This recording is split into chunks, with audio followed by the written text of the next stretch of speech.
gente, então, a gente já falou das confissões, a gente vai ler o texto do jovem Heidegger, né, que é aquele curso em que ele analisa o livro 10 das confissões, e a ideia era fazer umas duas aulas assim de caráter mais introdutório.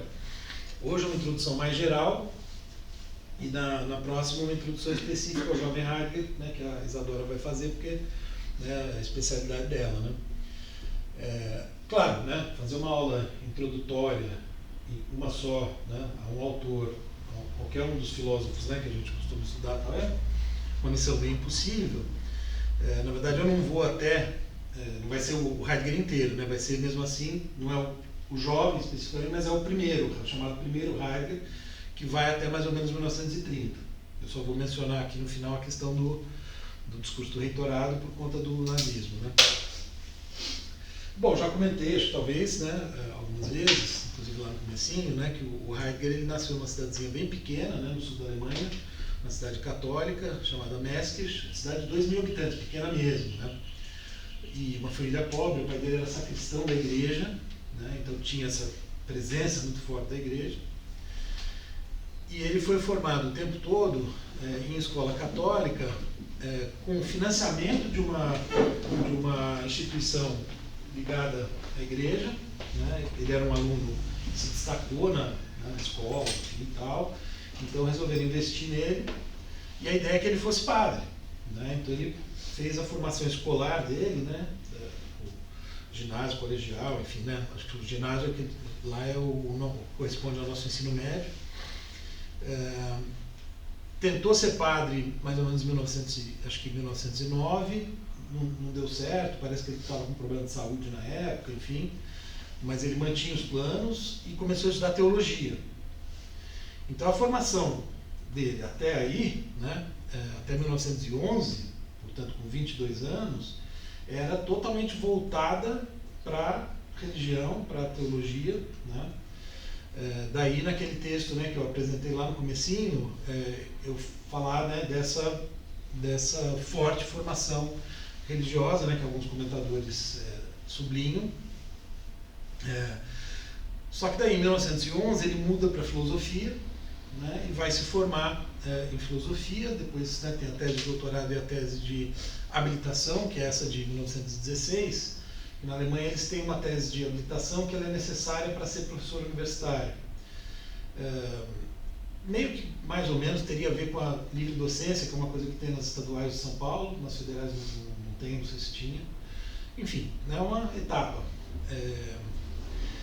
Quando ele vai para a filosofia, né, ele a princípio ele vai estudar filosofia medieval, né, ele vai estudar a filosofia cristã, então ele continua nessa atmosfera focado a princípio na escolástica, e tinha um movimento na época, né, a chamada neoescolástica, o neotomismo, né, de Tomás de Aquino, que era muito forte. Né, então ele tem um tanto dessa influência. Então, depois da tese de doutorado, essa daqui que é mais conhecida, né, que é publicada em 1916, acho que ele defendeu em 15, enfim, uma coisa assim, é sobre a doutrina das categorias em Duns Scoto, que é um autor da escolástica, um autor medieval. Nessa época, né, enquanto ele estava estudando a escolástica, e nessa tese em particular, ele começa a perceber uma tensão, começa a se interessar pela mística medieval e ver, né, uma certa contraposição entre as duas, mas vê uma perspectiva de conciliação. Mas ele já está tendendo a achar que não tem essa conciliação, porque a escolástica é muito racional. Né? Então, vamos dizer, ela representa uma tentativa de justificar a visão de mundo, né, cristã, enfim, a religião, usando a racionalidade herdada dos gregos. Né? Bom, a gente viu como Agostinho, lá atrás, né, muito tempo antes da escolástica, era já muito influenciado pela filosofia grega, né? Mas ele tem um elemento, né, como a gente viu, a questão do coração, é muito diferente do que vai ser a escolástica, que é muito mais racional. Então, eu não sei se vai ter tomada aí. Tem aqui embaixo. Mais duas. Tá. Ele começa a se interessar mais pela mística e por Agostinho e por outros autores cristãos que evocam mais esse aspecto dos afetos, né? E principalmente a ideia de uma vida cristã autêntica, né? Então a questão da autenticidade, que como eu já falei para vocês, é uma marca do pensamento chamado existencialismo em geral, começa a interessá-lo muito. Tem contraria também. Nenhum deles está funcionando? E ele tem também, ele começa a estudar, ele começa a trabalhar junto com o Russell, que era considerado o pai da fenomenologia, né, no sentido moderno e atual do termo, né? Não é o mesmo sentido que tinha, por exemplo, no Hegel, na fenomenologia do espírito, nem o sentido da palavra fenômeno que tinha em Kant. Claro que tem a ver com tudo isso, né, mas é uma corrente específica, e o Heidegger entra para o círculo dele, tem, né, vários nomes ali que surgiram, Edith Stein, por exemplo, que eu já mencionei algumas vezes, né? O Max Scheler, enfim, e outros autores. E também tem nessa época, muito forte na Alemanha, o neocantismo. Então, tem três... Então ele tem, por um lado, né, a formação cristã, né, então isso é fundamental, todo esse estudo, né, de filosofia cristã, que está, vamos dizer, se enraiza no pensamento dele, né, algo que eu procurei mostrar naquele primeiro texto. Daí ele tem essa influência do Russell, né, portanto, da fenomenologia, que é muito enfatizada por alguns comentadores. Também aí, no final dos anos 10, ele começa a ter uma leitura mais intensa de um autor chamado Dilthey, né? A fenomenologia está ligada ao Russell, né? Que o Dilthey é o cara da hermenêutica. E, geralmente, quando começa a gente pegar os manuais, assim, né, que introduzem o assunto da hermenêutica, etc., tem dois nomes principais no século XIX. O Schleiermacher, né, que é considerado o pai da hermenêutica também, numa certa acepção do termo. O Schleiermacher, que era teólogo e que, a princípio, aplica a hermenêutica à teologia, aos estudos bíblicos, mas já apontando, né, para os desdobramentos que ela tem, por exemplo, no direito e na própria filosofia, porque são três áreas, né, se vocês pensarem, quer dizer, a teologia, o direito e a filosofia, cujo material de estudo principal são textos, né? Portanto, envolvem interpretação. Hermenêutica é, né, uma palavra que a gente poderia traduzir por interpretação, mas que adquire um sentido, né, como uma corrente de pensamento. Ligada, então, nessa época, o Dilthey, que é um filósofo mais da segunda metade do século XIX, o Schleiermacher é a primeira metade. E aí tem uma terceira referência importante do período, que é o neocantismo. O Heidegger foi orientado no seu doutorado, foi aluno, enfim, também teve uma influência grande, do Rickert, né, que é o nome, vamos dizer, dos neocantianos, é um que tem uma influência mais direta no Heidegger. Embora fosse vamos dizer, Peraí, desculpa, hermenêutica é estudo de texto? Não, a hermenêutica vou explicar melhor.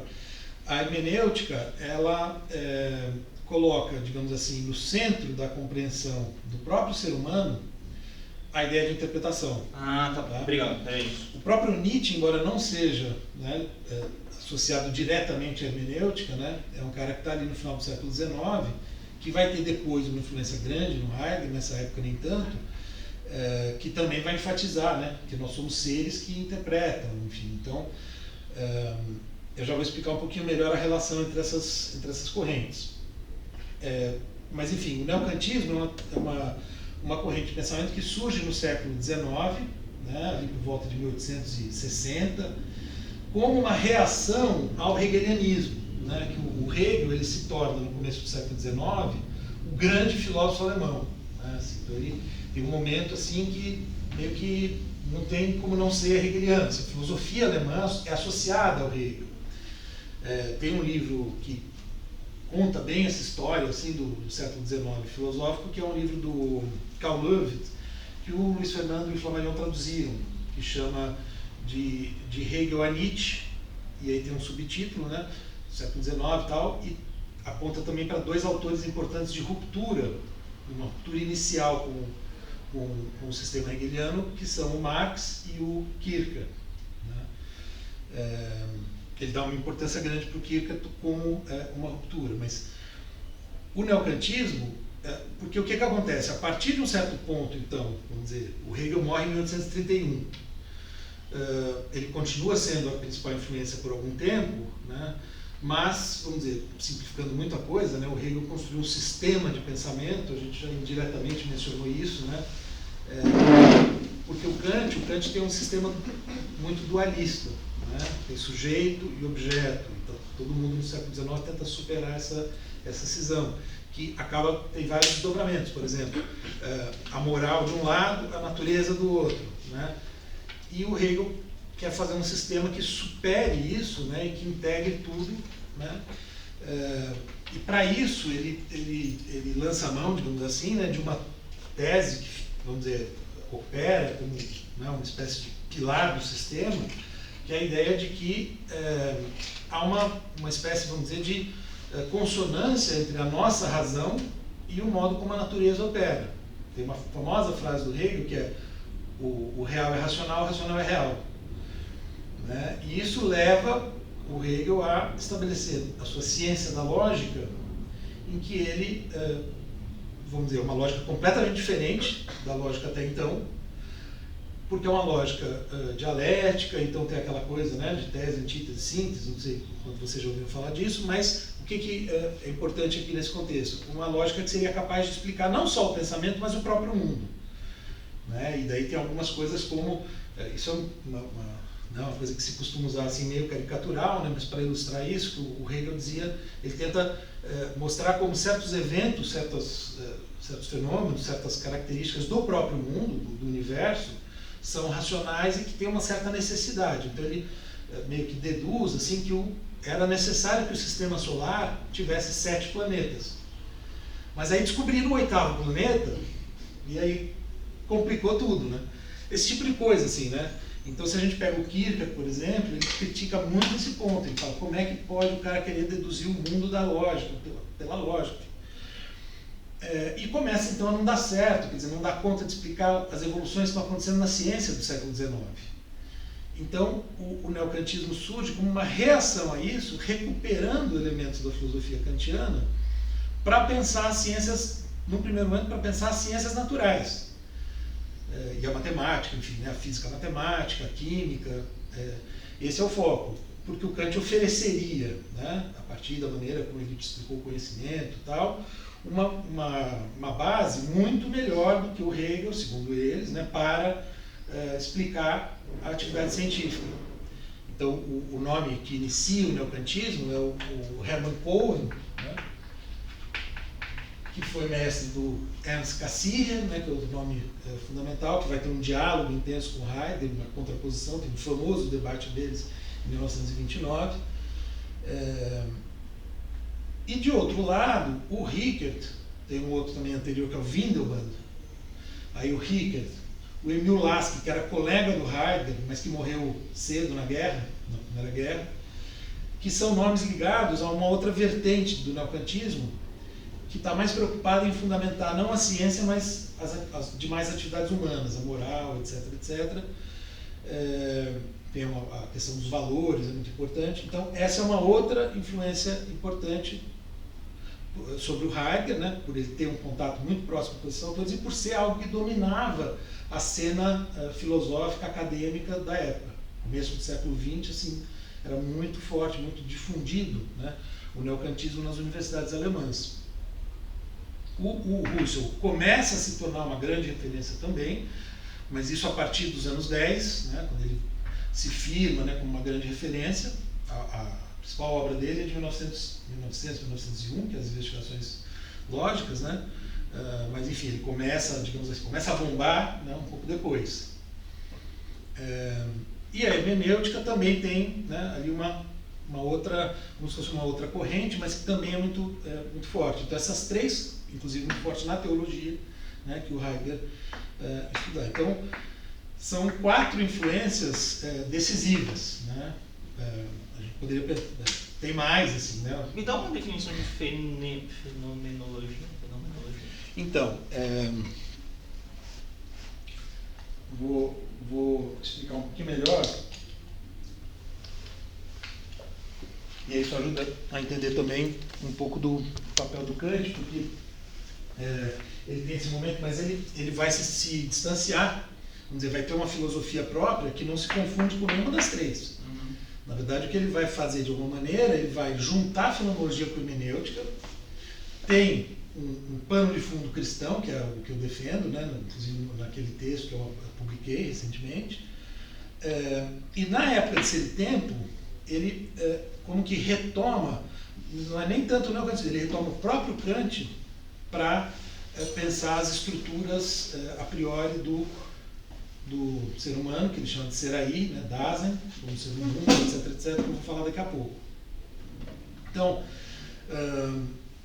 muito rapidamente, para responder, tentar, né, explicar um pouquinho, eu vou para aqueles slides malucos, porque aqui no começo, né, o que eu tentava mostrar, né?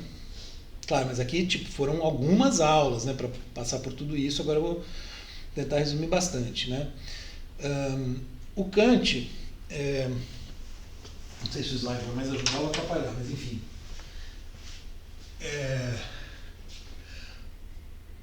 O Kant é muito conhecido pela distinção entre fenômenos e coisas em si. Vocês já devem ter ouvido falar. A noção de fenômeno, inclusive, ela adquire uma importância muito grande com o Kant. Quando ele faz essa distinção, ele está se reportando a um problema filosófico que ele herda da discussão entre racionalistas e empiristas, sobretudo o Hume, porque o Hume vira para a metafísica clássica, que pretendia conhecer Deus, a alma, tudo isso, e fala, olha, tudo isso daí não pode ser conhecimento, a gente só conhece o que é dado na experiência, né? Então, essa é a chave forte do empirismo, né? Embora os empiristas anteriores, como o Locke e o Berkeley, né, também operassem com um plano do intelecto divino, etc, etc, mas enfatizavam a importância da experiência do conhecimento. O Hume é mais radical. Ele, de fato, rompe com qualquer possibilidade de conhecimento transcendente, qualquer conhecimento que vá além, né, do âmbito da experiência.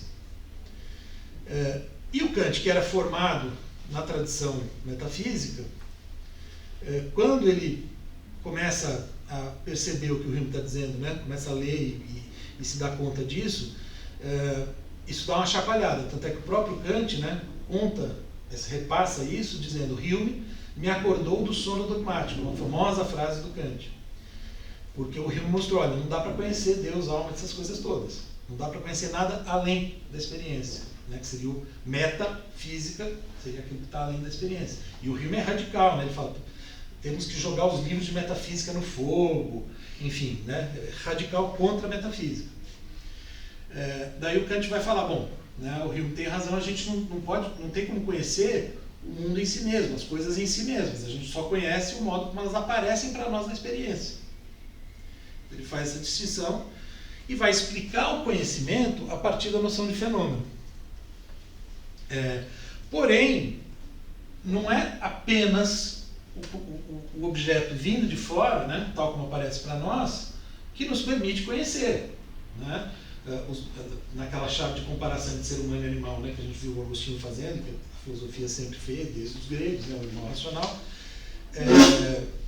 a gente tem vamos dizer, uma série de, nos termos do Kant, faculdades mentais que nos permitem conhecer as coisas, né? Processar essas informações racionalmente, elaborar teorias que explicam como é que as coisas se relacionam no mundo, né?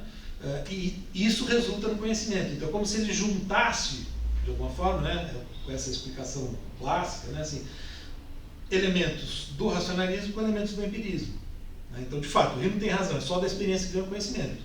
Mas os racionalistas têm razão em afirmar que a nossa razão tem um papel ativo que depende de algo que é próprio da razão, que não vem da experiência. Seria o a priori, justamente. Que está, portanto, no sujeito, na subjetividade. Essa que a gente viu o Agostinho meio que inaugurar, né, para a filosofia ocidental. E aí, o que é a obra crítica do Kant, né? Crítica da razão pura, crítica da razão prática, crítica da faculdade de julgar, razão prática, razão pura, faculdade. Ele está examinando o tempo todo, é como se ele estivesse tentando fazer um mapeamento de como funcionam as nossas faculdades, como funciona a nossa subjetividade. Para com isso dar conta, num primeiro momento, que é a primeira preocupação do sistema ali na crítica da razão pura, dar conta do conhecimento do mundo, da ciência. Né? E ele está querendo fundamentar, que era uma preocupação da época, a física newtoniana. Então vai ter ele divide em várias faculdades. Então tem a própria sensibilidade, que é a faculdade de receber os objetos. Tem o entendimento, a razão que é teórica e prática, que é a razão responsável pelas nossas ações, e assim por diante.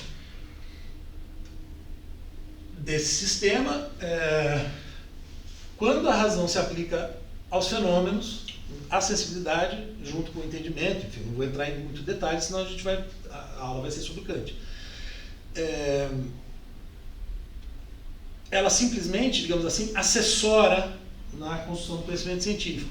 Porém, a razão, nós, né, enfim, pela razão, inevitavelmente nos perguntamos coisas que remetem, digamos assim, para fora da experiência. Por exemplo, como começou o mundo?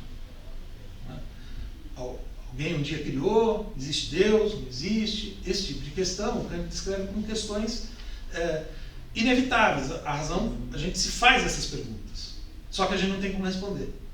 Esse é o ponto. Né? Isso marca a diferença dele em relação à metafísica anterior. Né? Por isso que ele é considerado um autor revolucionário. A gente faz a pergunta, a gente quer saber, mas a gente não consegue. Mas a gente pensa. Né? Então, a gente não conhece, mas a gente elabora pensamentos. E daí ele vai dar um certo tratamento para isso, etc, etc. Inclusive, isso é necessário para explicar como é que a razão é prática, como é que ela determina o nosso comportamento. Né? Ele vai ter o tal imperativo categórico, a lei moral, etc. Mas aí o que acontece? De um lado, né, a gente tem o conhecimento da física, que mostra que tudo segue leis necessárias universais. Então o nosso comportamento não pode ser uma exceção. Então nosso comportamento é determinado pelo mundo, digamos assim. Isso implicaria que não tem liberdade, não tem livre-arbítrio. Mas aí, por outro lado, né, nós temos a capacidade de agir livremente. Isso cria uma cisão, uma tensão, né, entre esses dois lados, digamos assim, do ser humano, que é justamente o que vai incomodar todos os autores imediatamente seguintes, que vão tentar de alguma maneira superar essa cisão. Né? O nome mais conhecido é o do Hegel, né? Mas essa questão de superar a cisão se torna, né, um ponto fundamental para vários autores.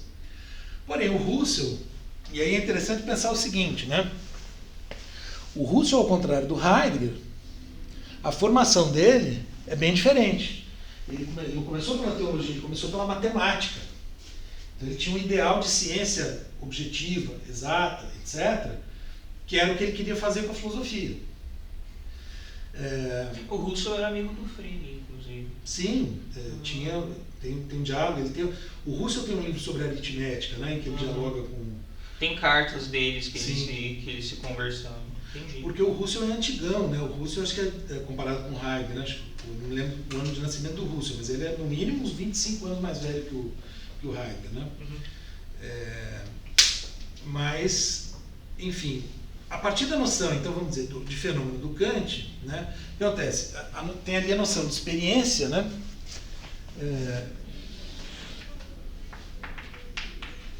Que está ligada basicamente aos nossos sentidos. Tá? Nisso ele é um herdeiro, né? Ele está muito próximo ali do Hume, sob a influência do Hume. Então, conhecimento é essa experiência. Só que, com essa acepção muito estrita de experiência, só dá para fazer física, química, só dá para fazer ciências naturais. Né? Você não consegue explicar, por exemplo, coisas como aquelas que o Agostinho tenta explicar, os afetos, alegria, tristeza, que não são coisas que você vê ou toca. Né? São coisas que acontecem com o ser humano. E como a noção de conhecimento fica muito estrita, muito, né, focada ali, o Kant precisa usar outras faculdades para... Então, o que o Kant vai fazendo depois? Né? Tem a razão pura, tem a razão prática. Por que ele vai falar depois da faculdade de julgar como uma espécie de uma nova faculdade? Que não é nova porque ele já fala, mas que adquire né, certas propriedades que vão ser decisivas para pensar, por exemplo, a arte, para pensar a própria natureza de um outro ponto de vista, que tem um pouco a ver com a biologia, que é diferente da física. Enfim, ele vai desdobrando a subjetividade em várias faculdades. O Nietzsche tem uma famosa crítica, né, que ele fala, o Kant encontra o problema, inventa uma faculdade. Inventa a faculdade, né? Então, o Nietzsche pega esse ponto, né, e fala disso. Mas a noção de conhecimento, quer dizer, o que pode ser chamado de conhecimento, fica uma noção muito estrita, que influencia muito, né, seja aquele pessoal do neocantismo como Cohen, né, que quer simplesmente explicar a ciência, seja o próprio positivismo. Né? Então tem muitos positivistas que vão, que se inspiram no Kant, nessa concepção de conhecimento. Eles pegam a crítica da razão pura e o resto do sistema do Kant eles jogam fora. O que eles pegaram foi a distinção entre conhecimento analítico e conhecimento sintético. Também, né? Que é algo que... Uma das coisas principais. Sim, sim. Eu não entrei nesse detalhe, mas sim. O que de certa maneira, o Husserl faz, quer dizer, que ele continua tendo, digamos, sujeito e mundo, quer dizer, eu e experiência, né, a sensibilidade. Ele tenta aproximar, tem um conceito de intenção em que ele fala toda consciência é consciência de alguma coisa. Então não dá para pensar a consciência sem ela estar colada no mundo. Como Descartes, por exemplo, fez quando, né, pôs o mundo em dúvida e chegou no código, né, no penso logo existo. Que é outra coisa, né, o Descartes é outro cara que apanha de todo mundo, né, na filosofia, no resto da filosofia moderna e contemporânea por causa disso.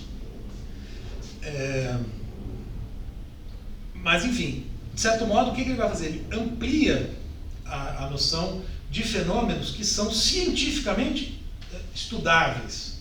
Essa é a preocupação dele. Ele quer, de alguma maneira, ampliar o alcance do conhecimento científico através da filosofia, que ele pretende que seja uma ciência tão rigorosa como qualquer outra.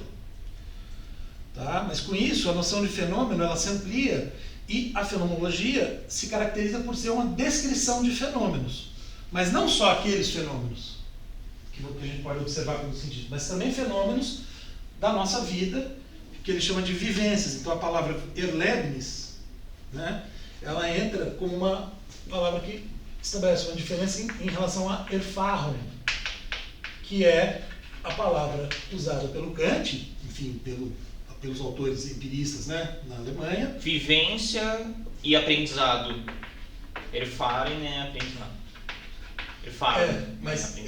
Mas nesse contexto, assim, o que importa é Erfahrung como experiência sensível, experiência, e vivência é uma noção mais ampla, né, porque ela dá conta tanto das nossas vivências de ter intuições e impressões sensíveis, né, então quando a gente vê objetos, etc., estuda através da física ou da biologia, etc., né, então são vivências, mas também outras vivências, como as vivências emotivas, etc., psíquicas, né. Então a ciência não se limita só a essa acepção estrita, né? Ela se torna maior. Isso é fundamental para entender o que o Heidegger faz na filosofia dele, por exemplo, em Ser e Tempo, né? Que ele quer também fazer uma descrição de como o ser humano é, como o ser humano funciona, digamos assim, mas não limitado ao conhecimento empírico, né? Então há essa ampliação. Então, fenomenologia está muito ligada a essa ideia, né, de vivência e de descrição de fenômenos humanos, que envolvem, né, a relação cognitiva científica com o mundo. Assim, muito simplificadamente, é um pouco isso, né? E aí não tem a noção de coisa em si, né? Não tem nada por trás dos fenômenos. Os fenômenos se mostram para nós, né? E a gente tem uma relação direta com os fenômenos, né? Com essa ideia de consciência de alguma coisa. A gente está sempre né, em relação com o mundo. Isso é fundamental para entender o ser no mundo do Heidegger. Né? E a coisa em si é outro ponto assim, que todo mundo critica do Kant, né?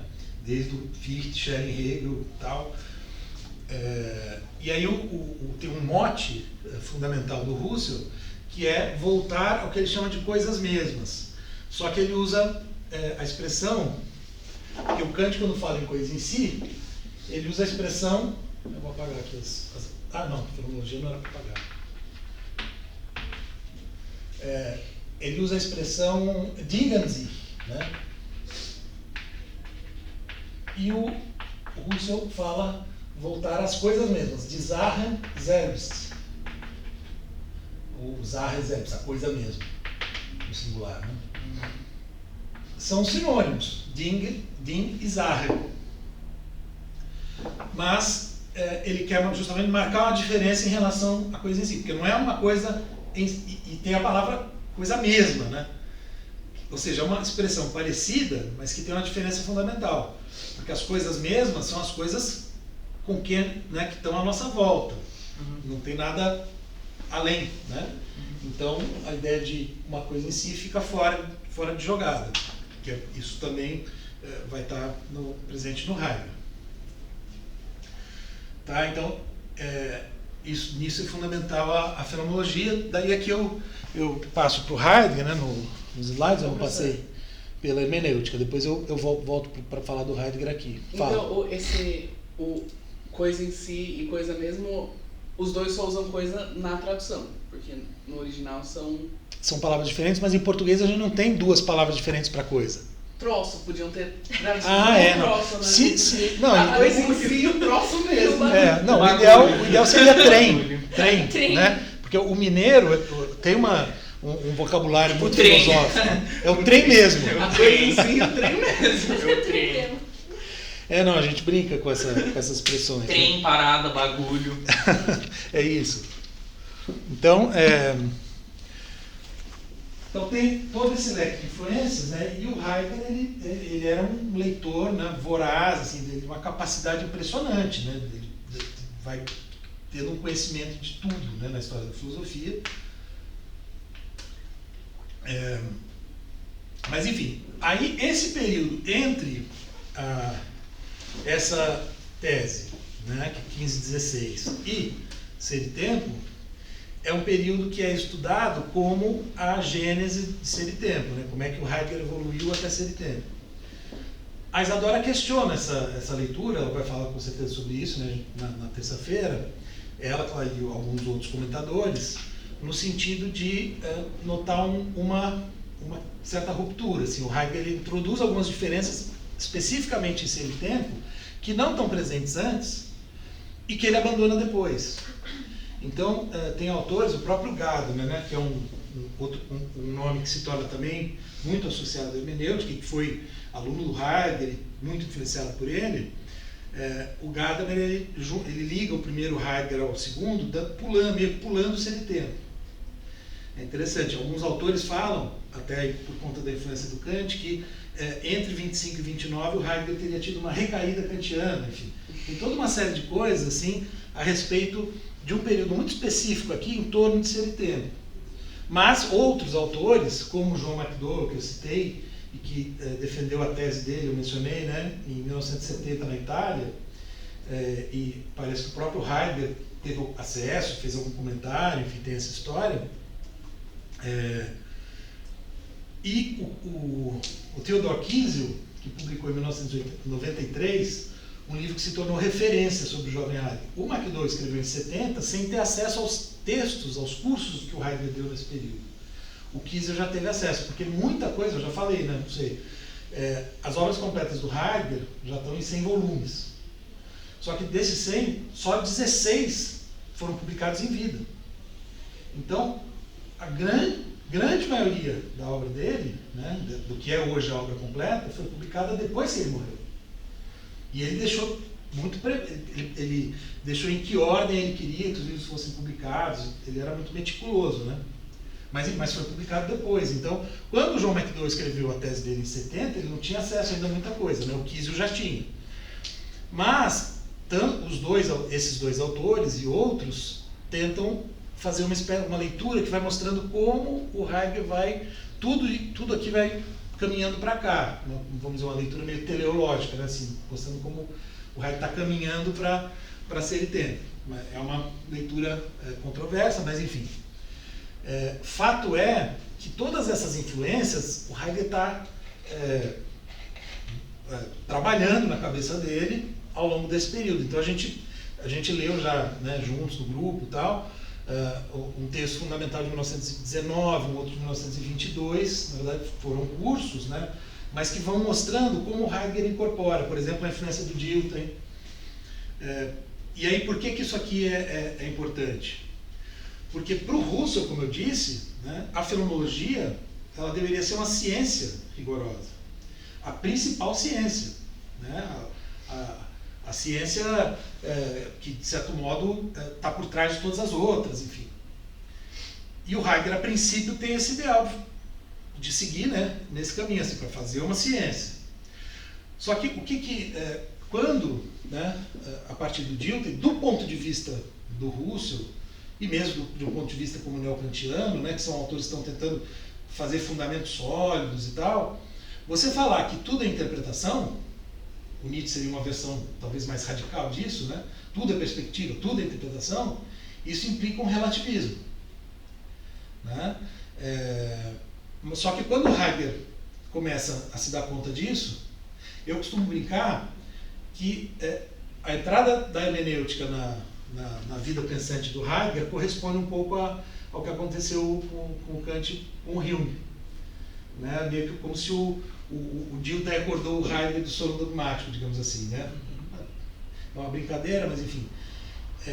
Porque ele abandona a ideia de fazer ciência. Pelo contrário, ele passa a fazer uma distinção entre filosofia e ciência. Claro, a filosofia continua sendo muito mais importante. Aliás, acho que fica mais importante ainda. A filosofia é o verdadeiro saber, a verdadeira, parece Agostinho, né? Verdadeira sabedoria, etc. As ciências são algo... Estou fazendo uma caricatura, né? Mas as ciências são menos importantes, né? A filosofia fala do que é fundamental. Mas não é ciência. Então isso marca uma ruptura e cria uma tensão para ele que está presente em Ser e Tempo. Não o tempo todo, mas em alguns momentos a gente percebe. Porque em Ser e Tempo ele está tentando fazer uma descrição do ser humano que tem uma pretensão de universalidade, né? Uma descrição do ser humano em geral. Ora, mas se tudo é interpretação, se ele está falando a partir do lugar de, vamos falar assim, lugar de fala, o nome certo na hermenêutica é situação hermenêutica. A situação hermenêutica seria o que a gente chama de lugar de fala, vamos dizer assim, né? Se ele está falando a partir de uma situação hermenêutica específica, isso vai determinar o modo como ele vê as coisas. Essa situação hermenêutica, ela poderia ser, tipo, comparada com saber localizado da Donna Haraway? Imagino que sim, eu não conheço também a Donna Haraway, mas são algumas coisas que meio que ficam, né, para a posteridade filosófica. Assim. Então, a hermenêutica se tornou, né, uma coisa muito presente. E o Nietzsche também tem muita influência, né, no século XX. Não tinha muito nessa época. Na filosofia acadêmica, né, na universidade, o Nietzsche não era muito levado a sério. Ele tinha mais influência nos escritores, por exemplo. Que, bom, o Nietzsche, ele, em vida, ele não teve nenhum reconhecimento, né? Ele era, inclusive, amargurado com isso, né? Ninguém comprava os livros dele, assim, né? O cara, ele começa a ser lido. É que assim, o Nietzsche, né, ele teve duas mortes, digamos assim, né? Porque em 1889 ele colapsou e ele ficou vegetando os últimos 11 anos. Ele morre, se a gente for ver, nascimento e morte, a morte é em 1900. Mas, de fato, ele parou em 1889. Né? Ele começa a ser lido depois disso e vai sendo cada vez mais lido. Mas, primeiro, assim, ele tem uma influência muito mais forte vamos dizer, no meio cultural, nos escritores e tal. Eventualmente, o Jaspers já dava atenção para o Nietzsche, mas na academia, assim, ele não era, né, respeitar, imagina, os neokantianos não dava menor pelota, né? O Russo também não. Então o Nietzsche ele só vai realmente se tornar um autor presente na academia, tanto na Alemanha como fora, em alguma medida por causa da apropriação nazista, porque todo mundo começa a ler o Nietzsche para mostrar que ele não era nazista, né? E com isso ele vai, né? Inclusive o próprio Heidegger, ele vai dar os cursos dele sobre Nietzsche entre 36 e 40, mais ou menos, que aí ele passa a ter uma influência muito grande do Nietzsche. Mas nessa época nem tanto. Mas o Nietzsche é como se fosse uma versão radical disso, né? Que vai influenciar, por exemplo, os franceses, Foucault, Derrida, Deleuze, toda essa turma que influenciou um monte de gente também. Enfim, aí você vai para uma discussão na qual a Donna Haraway está inserida. É que eu pensei nos saberes localizados, porque é essa questão de que a ciência nunca é neutra, porque ela é feita a partir de uma perspectiva, né, de uma visão do sujeito que faz a própria ciência. Então, a Donna Haraway vem da biologia, né? Então ela vai falar, a biologia ela é machista porque a perspectiva sobre qual a biologia sempre foi construída sempre veio dessa perspectiva, né? Sim, é exatamente isso, né? E isso traz uma implicação relativista que, né, que complica, né, o fazer filosofia. Porque você está fazendo filosofia de um lugar, né, de um saber localizar a partir de uma certa perspectiva. Então, pode ser universal a sua perspectiva? A princípio não, né? Mas haveria o Habermas usa muito essa palavra, né? Uma pretensão de universalidade, pelo menos, quando você... Enfim, isso dá muita discussão, né? Fato é que, por Heidegger, fica um pouco essa... Né, instaura-se uma certa tensão entre essas duas perspectivas, né? E tudo isso está acontecendo nesse período, né? Que ele, então, do ponto de vista biográfico, né, ele se torna assistente do Rousseau aqui nesse período.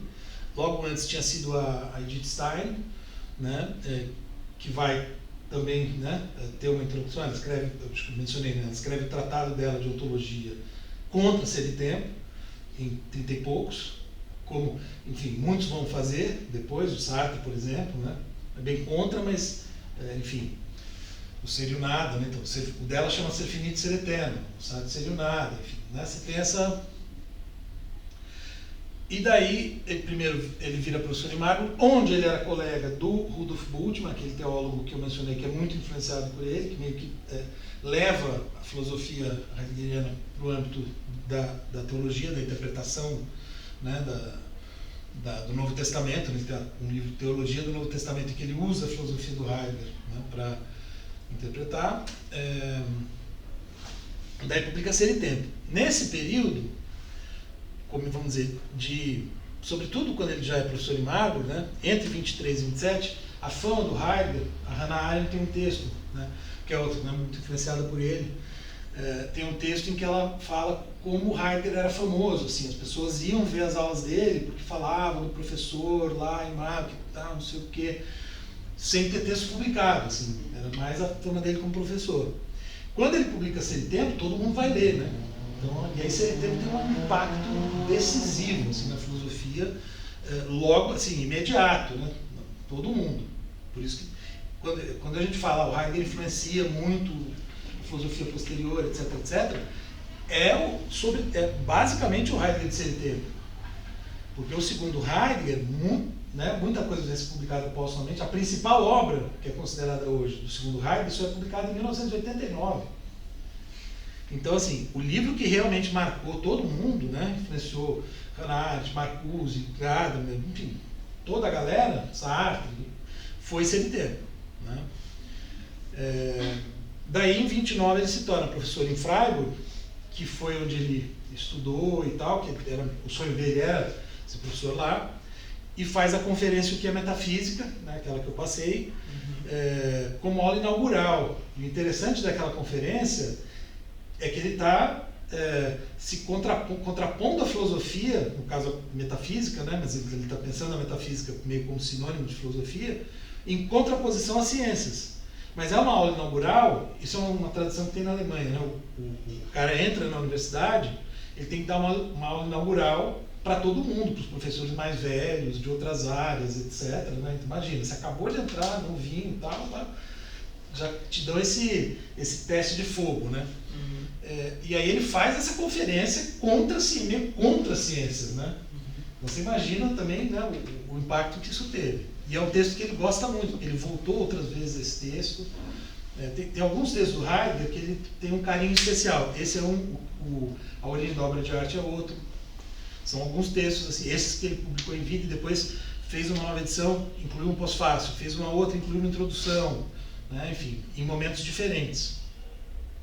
Mas aqui, né, por volta de 1930, né, se percebe que há uma, ele mesmo depois, né, se refere, ele usa esse termo, né, Kerrer, que tem um sentido, alguns traduzem, né, como viragem, outros como virada, outros como viravolta, aí os tradutores... Ele também escreveu um livro sobre lógica do Leibniz também, né? O Heidegger. Sim, eu não lembro agora se foi um texto ou um curso que depois foi publicado postumamente. Tá. Né?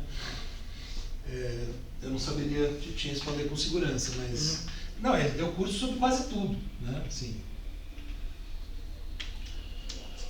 os pré-socráticos passam a ter... Então, o que acontece, né?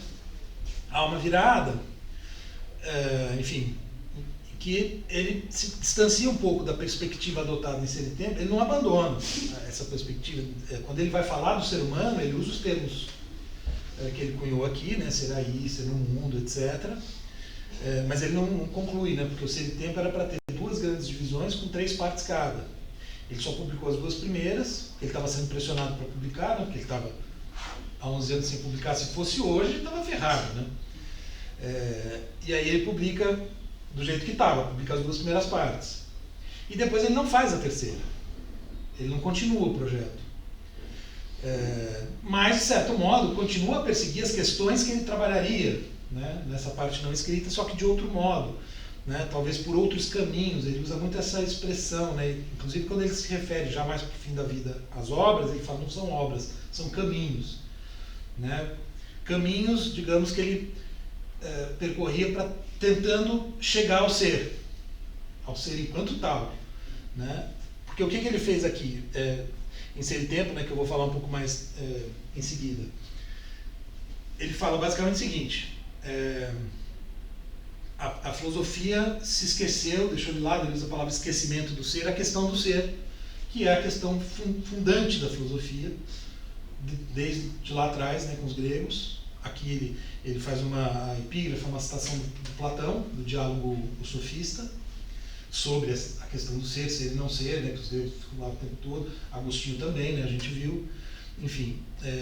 Só que a filosofia moderna, muito por conta dessa virada, essa guinada empirista, né, fala assim, não, deixa essa questão para lá, né, o Hume, joga tudo isso daí no fogo, chega de fazer metafísica, isso não faz sentido, vamos parar de falar sobre o ser, que é um pouco o espírito do Círculo de Viena, né, contra quem o Heidegger também está aqui se posicionando nessa conferência, né.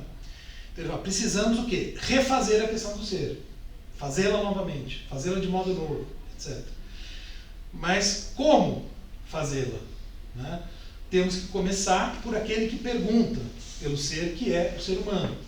Então, ele vai primeiro tentar responder qual é o ser do ser humano, para, a partir daí, passar para o ser enquanto tal, que seria o objeto da terceira parte, que ele não escreveu. Né? Por que ele não escreveu? Desculpa. Então, essa é a questão de $1 milhão. Né? Mas ele mesmo dá explicações diferentes e explicações que os comentadores acham insuficientes e tal, e os comentadores têm as mais diversas teses sobre exatamente por que ele abandonou. Né? Mas assim... que assim, o que eu acho muito paradoxal de Ser e Tempo, que ele escreve sobre uma coisa que é difícil você expressar a pergunta do que ele está respondendo, assim, sabe? É a sensação que eu tenho. Na verdade, acho que não. Eu vou falar um pouquinho mais. O problema é o seguinte: ok, vou falar do ser humano, para daí falar do ser enquanto tal. Só que tem um salto aí, né? Então ele está indo. Na hora de dar essa passagem, né, a impressão que eu tenho, né, conhecendo bem Ser e Tempo, não dá.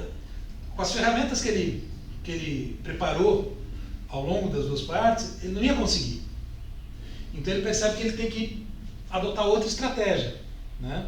Mas o que ele falou sobre o ser humano, ok, é mais ou menos isso daí mesmo. Né? Só que para chegar no ser enquanto tal, ele tem que fazer ele tem que ir por outro caminho. Mas o que é esse ser enquanto tal? Bom, segundo os comentadores cristãos, é Deus, né? Mas, enfim, mas é alguma coisa, né, dessa magnitude. Sim. Né? Que seria o ser de todas as coisas. Que é a pergunta mais difícil, né? E, quer dizer, de certo modo, ele passou a vida tentando, por vários caminhos, etc. Chegou? Não sei, né? Daria para dizer que não, porque não tem exatamente como, é um pouco como a gente estava vendo em Agostinho, né? Por mais que ele chegue, no fundo ele não diz o que é o tempo. É como se só Deus sabe o que é o tempo, né? Então é muito difícil. Então ele vai, por exemplo, né, uma característica da segunda fase, não dá com a linguagem, isso é uma explicação que ele dá, com a linguagem metafísica que ele estava adotando. Porque aqui ele ainda, digamos, ele tem uma perspectiva metafísica. Aqui ele vai passar a falar em superação da metafísica e vai como que transferir para a arte a responsabilidade, principalmente a poesia, né? A responsabilidade por exprimir o ser, que é uma coisa que o Nietzsche influencia muito. E o Nietzsche, que por sua vez tem a influência de Schopenhauer, né, que fala que a música exprime o ser, enfim.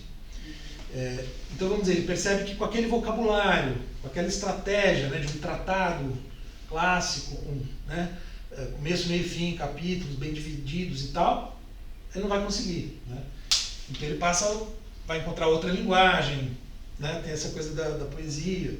E ele mesmo, ele vai inventando palavras, é muito por conta dessa dificuldade de exprimir isso daí, seja lá o que for isso daí, né? Mas é uma dificuldade enorme, né? E ele se angustia com isso, né? Tem uma passagem, acho que o Gadamer conta, né, que mais ou menos isso, eu li faz tempo, não sei, eu posso estar até inventando um pouco, né? Mas é uma coisa assim, que o Gadamer chega na cabana, né, que ele tinha a cabana, né, na Floresta Negra, e ele ia pra lá e eu vi um vídeo dessa cabana, é um breu lá, nossa senhora. Ele vivia lá, né? Parece ficava lá trabalhando, e aí acho que, não sei se é o Gadamer, né, alguém chega e fala que ele estava possesso, assim, né, bravo e tal. Ele fala, o que foi e tal? Eu não consigo exprimir o que eu quero, eu não consigo encontrar a palavra. Parece um jogo de palavras. Eu não consigo encontrar a palavra. Tem uma conversa dele, né, com um pensador oriental, em que ele tenta imaginar, quer dizer, o cara fala de algumas coisas que ele consegue exprimir na língua oriental, que o Heidegger fala, a gente não tem palavra para isso na nossa língua. Então ele começa a perceber que outras línguas eventualmente conseguem exprimir melhor. Mas essa é a grande questão, é a linguagem. Como exprimir? Então a linguagem passa a ser um tema fundamental na segunda parte, que não é tanto aqui.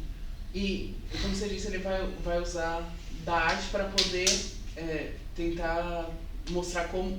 Ele vai considerar a arte uma linguagem para expressar isso? Sim, acho que dá para dizer isso, né? E é como se a gente está lendo um texto no grupo, né, que é a origem da obra de arte. Porque o Heidegger até aqui também, isso é outra coisa, né? Ele nem tematiza a arte, porque o cara era uma cidadezinha de 2.000 habitantes, né? Ia ser padre, estuda teologia, vai para filosofia, estuda filosofia medieval. Quer dizer, ele não ia em museu, não ia no teatro, não tinha nenhum contato com a arte, a não ser com a literatura, com tudo. Sim. Mas mesmo assim não era o foco. Então, ele não tematiza. Aqui, ele passa a tematizar, ele saca, né? E o Nietzsche tem uma influência grande sobre isso. Até que na mesma época que ele escreve, quer dizer, um pouquinho depois, né, a origem da obra de arte, ele tem o primeiro curso dele sobre o Nietzsche, chama A Arte como Vontade de Poder. E daí tem o conhecimento como vontade de poder, que ele está analisando. O conceito de vontade de poder seria o conceito central do Nietzsche, né, a partir do qual o Nietzsche pensa todas essas arte, conhecimento, etc, etc. Então, o que acontece? Então a linguagem passa a ter uma importância maior, a arte passa a ter uma importância maior, a história passa a ter uma importância maior, e aí tem uma influência tanto do Nietzsche como do Hegel. Enfim, então é uma virada, né, que tem muito assim, como se mudasse um pouco a atmosfera da obra, digamos assim, né? Não é que ele abandona as teses, só que aqui ele estava focado no ser humano. E isso também é um problema que ele vê, né? Ele fala, através do ser humano eu não vou chegar. Tem que ser de outro modo. Enfim, um pouco isso, né? Então, a linguagem de ser e tempo é um problema. Ele não ia conseguir falar do ser enquanto tal. E também o caminho não seria o ser humano. Ele tenta, de alguma maneira, acessar o ser diretamente, o que também é difícil de, né? Mas é um pouco isso. E aí tem também, né? Aí vem essa parte, essa mancha horrível, né? Na biografia dele, que é quando ele se torna reitor, se filia ao partido nazista, né? No discurso do reitorado faz um discurso pró-movimento, enfim. E nunca se desfiliou, e nunca pediu desculpa. Enfim. Então, isso é o grande problema, né? A grande mácula. E eu sempre digo o seguinte, de fato não dá. O Heidegger, enquanto pessoa, não dá para defender. Não só por isso, mas por várias coisas, né? Ele traiu amigos, enfim. O cara realmente, só que... Né? Ele não estava só roubando pera, né? Não era esse o pecado dele. Exatamente. Estava um pouco mais longe. Aliás, alguém roubou pera ontem, viu? Não queria falar nada, mas... Eu comprei a pera. Mas enfim, né? E é muita coisa, né? Assim, seria muito complexo falar muito sobre a segunda fase do Heidegger e sobre a questão do nazismo, porque aí tem várias posições possíveis, né, que são adotadas. Então, alguns param de ler Heidegger, assim, sobretudo quando saíram os Cadernos Negros, né, que são os diários do Heidegger mais ou menos entre 30 e 42, uma coisa assim, bem do período, né, que está ali o nazismo subindo, a guerra começando, né? Foi publicado em 2014. Então acho que ele programou para que fosse bem lá para frente, né? Aí teve gente, a presidente da Sociedade Heidegger Italiana se demitiu, renunciou, enfim, na Europa foi muito polêmico isso, né? Então, e aí tem alguns autores, mesmo antes disso, né, que defendem que a filosofia do Heidegger como um todo é nazista, tem outros que falam que não, que só a segunda, que a primeira não. Aí tem várias posições que são adotadas, né? Tem a questão de separar pessoa e obra, né, se é o caso ou não, enfim, toda uma discussão hoje em dia muito forte, não só em relação ao Heidegger. Mas eu tendo a pensar o seguinte, ser e tempo, né, eu acho muito difícil associar ser e tempo à posição que ele adota em 33, porque tem um foco muito grande na singularidade do ser humano. E tem uma perspectiva universal, então ele está falando de todo e qualquer ser humano, né, e dando uma importância muito grande para a singularidade. O Dasein ele é sempre, né, meu, né, meu, teu. O que vai acontecer, né?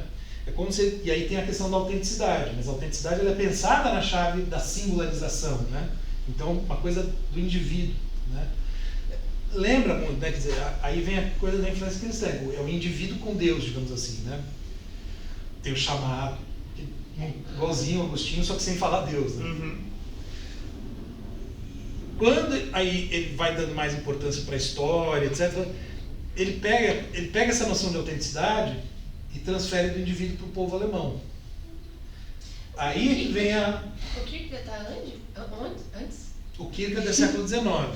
Aliás... O Kierkegaard ele é dinamarquês, né? O Kierkegaard é outra influência importante que eu não mencionei aqui, porque o Kierkegaard está, vamos dizer, no bojo da filosofia cristã, né?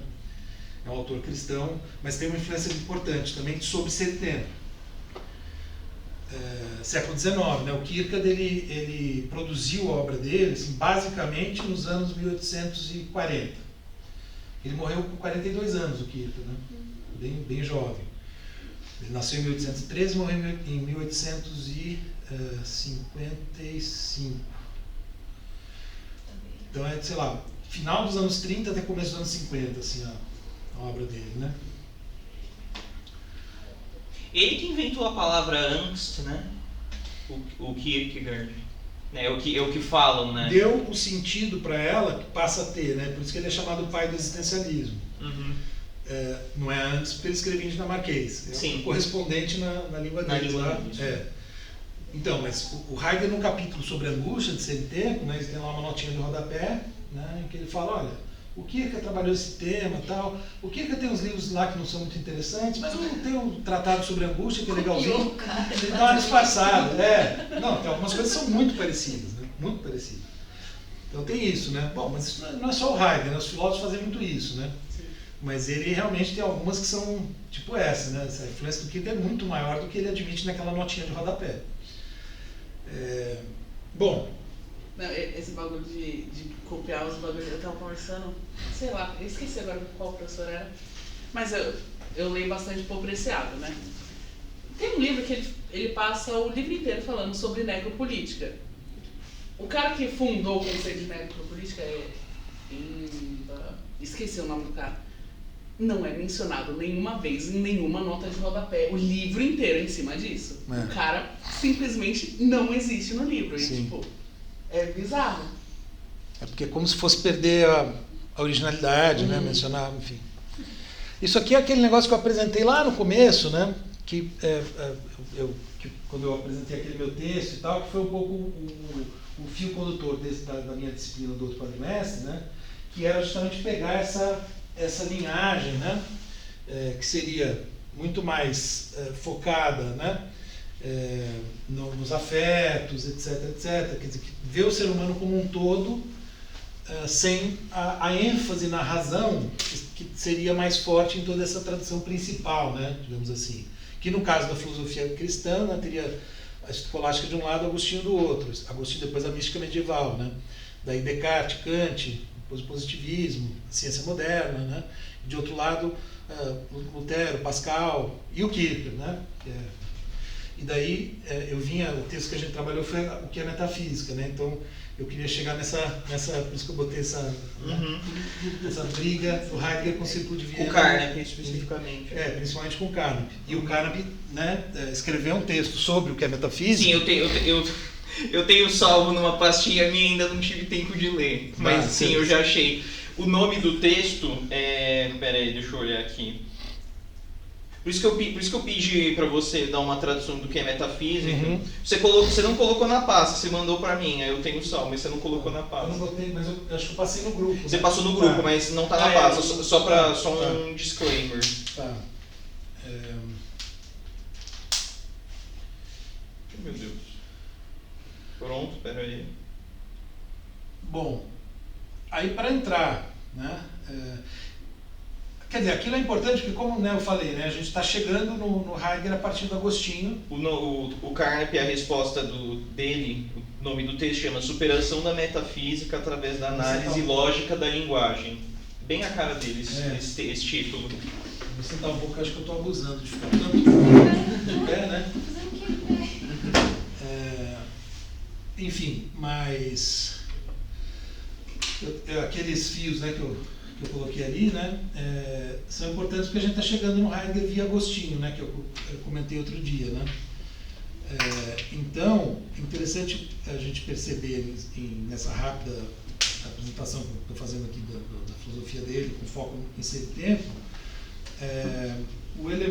esses elementos que são próprios, né, do existencialismo, que já estariam, né, em Agostinho, que é uma vida antes da conversão, a conversão e uma vida nova depois da conversão, no caso de Agostinho, né, conversão, né, ao cristianismo, né, e aí, como a gente viu, né, Jesus Cristo tem um papel fundamental, daí é Deus, etc.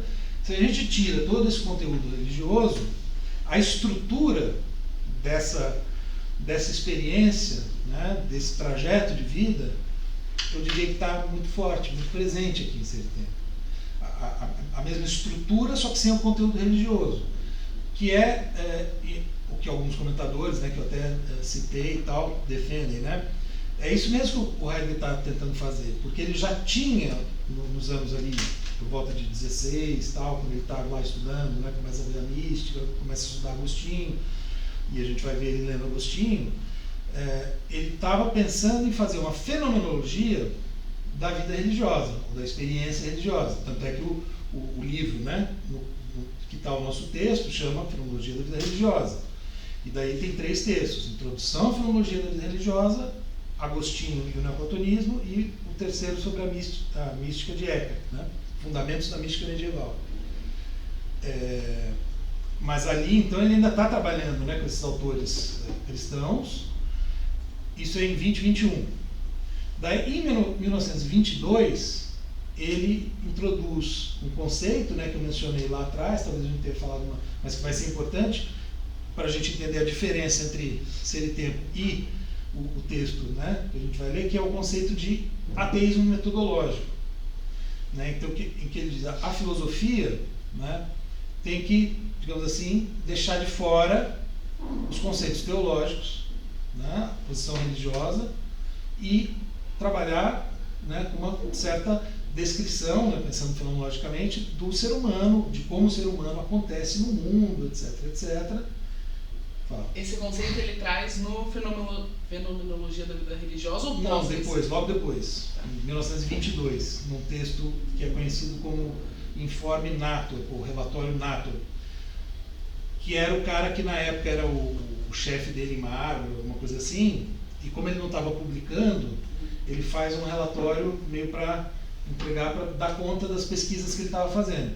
E aí ele está indo para Aristóteles, né? E aí ele vai passar assim 2 anos estudando muito Aristóteles, que também é outra coisa que eu esqueci de mencionar. Os gregos, né, Aristóteles e tal, enfim. Mas ele aplica esse ateísmo metodológico em Fenomenologia da Vida Religiosa ou não? Ainda não. Ainda não. Ali ele ainda não desenvolveu esse conceito. Mas não que ele esteja fazendo uma filosofia cristã, ele já tinha se desvinculado da religião, né? Mas ele está tentando encontrar uma certa vida fática, né? Que é o tema que é o tema que a Isadora estuda. Mas ele se descreveu como ateu? Não, ele nunca se descreveu como ateu, por isso que ele fala em ateísmo metodológico na filosofia, né? Mas ele deixa de... Ele tem até uma frase em que ele explica por que o sistema, digamos, a doutrina... Sabrina, faz um favor para mim. Você está indo abastecer, né? Obrigado.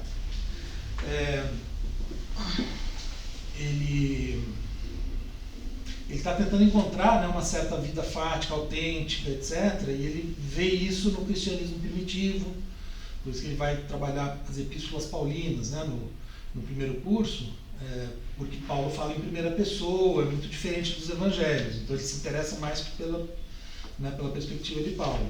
Daí, Agostinho e mística medieval, né? Então, que seriam justamente momentos, né, em que aparece essa vida autêntica, né? Essa em primeira pessoa, né? Agostinho a gente viu, né? Então Agostinho está colocando, né, se abrindo para o mundo, né? Colocando até o roubo das peras, né? Enfim, então ele está ódio pelas lagartixas.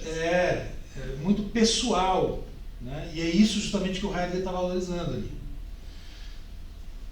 Mas ele, vamos dizer, ele ainda não tinha apresentado esse conceito, mas ele já não estava fazendo propriamente filosofia religiosa, né? Mas aí ele fala do ateísmo metodológico, vai para Aristóteles, aí a gente poder... as interpretações que ele faz do Aristóteles, em geral, né, dos filósofos, são sempre muito questionadas pelos estudiosos daqueles autores. Porque o Heidegger, como qualquer filósofo, quando vai ler um filósofo, né, ele se apropria para fins próprios, né? Todo filósofo faz isso, né? Quando lê o outro, faz uma interpretação que seja, vamos dizer, que não é uma coisa assim, que eu estou descrevendo, não é, vamos dizer, uma coisa maquiavélica, mas é justamente pela necessidade de pensar. Então ele usa o filósofo para pensar, só que é ele que está pensando, né? Então acaba, não é um cara que está só estudando história da filosofia, né, tentando estabelecer, entre aspas, a verdade do texto, se é que vai falar nisso, né? Mas talvez, né, quer dizer, ele está tentando encontrar isso no Aristóteles, essa coisa da vida fática. Então primeiro ele vai para o cristianismo, depois ele vai para os gregos. De qualquer maneira, para ele está muito claro o seguinte: não é na modernidade que se encontra essa vida fática, né? O homem moderno, ele se distanciou disso, né? Então, por isso que ele vai para o cristianismo primitivo, para os gregos, né? E o que é essa vida fática em si? Então, tem muito a ver com essa noção de autenticidade, né? Que é uma... De primeira pessoa, pessoal. E uma relação próxima do mundo, né? De uma certa relação, não com uma relação com o mundo e com a existência, não mediada por preconceitos,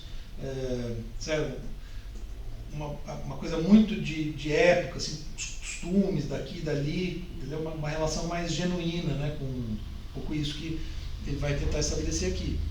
Então ele começa falando do que seria essa vida inautêntica para depois chegar na autêntica, né? Então, basicamente, assim, a estrutura de Ser e Tempo, né, razoavelmente clara, pelo menos até o terceiro capítulo da segunda parte, na verdade, de um modo geral. A primeira parte é assim, né, que é o que eu expliquei aqui, né, eu nem fui para a segunda parte, eu vou falar um pouquinho agora da segunda parte que nos interessa. Mas, então, na introdução ele fala, precisamos, né, como eu estava dizendo há pouco, precisamos fazer de novo, colocar de novo em questão o ser, seja lá o que for o ser. Né? Nós precisamos colocar em questão o ser como faziam os gregos. Depois, na segunda fase, ele vai mais longe, ele vai falar como faziam os pré-socráticos, porque ele já vê em Platão e Aristóteles um distanciamento inicial. Ainda estão muito próximos da questão do ser, mas já tem um certo distanciamento, porque tem um direcionamento racional no sentido, e esse é o ponto, de definir o ser. E o problema para o Heidegger está nisso, está em você pretender ter uma definição do que seja o ser, como se ele fosse fixo. Aí vai estar uma diferença importante em relação a Agostinho e em relação a toda a tradição.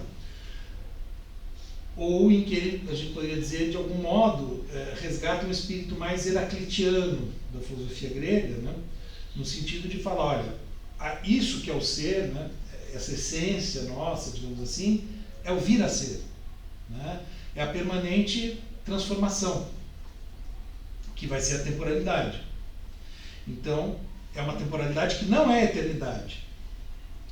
Ele vai justamente marcar essa diferença em relação a Agostinho. Então, Agostinho influencia muito, mas ele faz essa diferença fundamental. Né?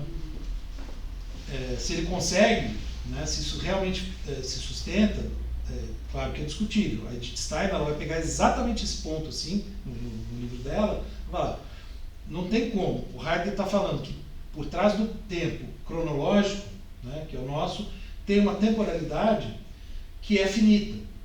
Né? Ela fala, não faz sentido. Essa temporalidade por trás do tempo, ela só pode ser eterna, se ela que dá sustentação ao tempo. Enfim, ela vai entrar nessa discussão, então, a perspectiva dela, como a de Agostinho, né, tenta mostrar que o tempo pressupõe a eternidade. Né? Enfim, são duas posições, né, não estou dizendo quem está com a razão, mas o Heidegger está tentando, né, justamente estabelecer o ser como algo que não é fixo, que não está parado, que não é eterno, né? Enfim. De fato, quando ele vai explicar essas coisas, é muito difícil. O tema é muito difícil, né? Como a gente viu em Agostinho, Heidegger não é menos difícil. Menos difícil no sentido, né, para ele mesmo, né, enquanto filósofo.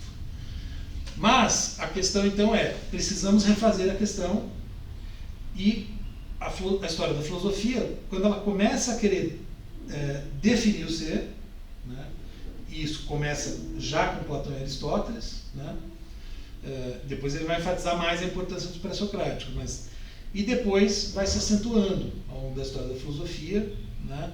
No caso da filosofia cristã, Deus entra nesse lugar. Né? Então, em Platão é a ideia. Na filosofia cristã é Deus, a definição de ser. Então, né, você pode ser Deus. Só que é um Deus definido, com predicados, como se a gente pudesse conhecê-lo como um objeto. Né? Esse é o problema para ele. Né? Na verdade, a gente não tem como... se a gente conhecer, quer dizer, na verdade a gente conhece como o ser acontece, digamos assim, não o que ele é. Aquela diferença do que para o como, né? E na filosofia moderna, então, aí há um distanciamento completo.